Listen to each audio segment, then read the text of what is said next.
Nous travaillons la contraposée du théorème de Pythagore et nous allons voir dans cette vidéo un exemple.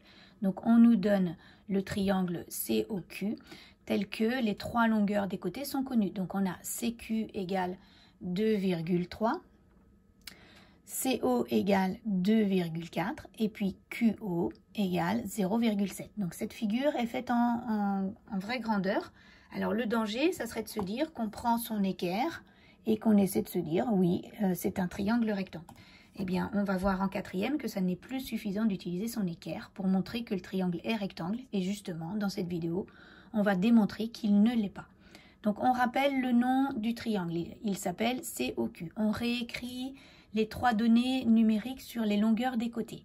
On vérifie bien que les trois unités sont cohérentes, donc on va pouvoir travailler avec ces longueurs. Ça nous permet d'identifier tout de suite quel est le plus grand côté. Le plus grand côté, c'est 2,4, c'est donc CO.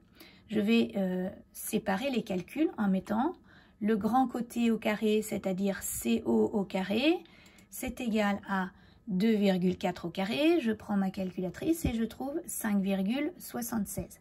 De l'autre côté, je vais faire la somme des carrés des deux autres côtés de ce triangle. Et donc, j'obtiens, je l'écris avec les lettres de la figure, puis avec les nombres de l'énoncé, 2,3 au carré plus 0,7 au carré.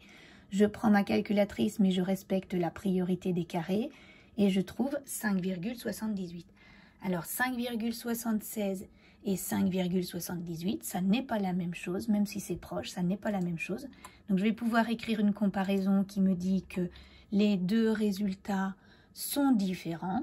Ces deux résultats numériques, je vais pouvoir dire que maintenant, ça me permet d'écrire que le grand côté au carré n'est pas égal à la somme des carrés des deux autres côtés.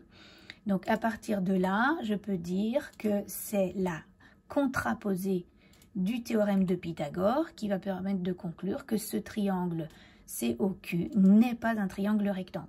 Donc, on fait très attention. Sur la figure, on avait remarqué quand même que l'allure aurait encouragé à dire que c'est un triangle rectangle.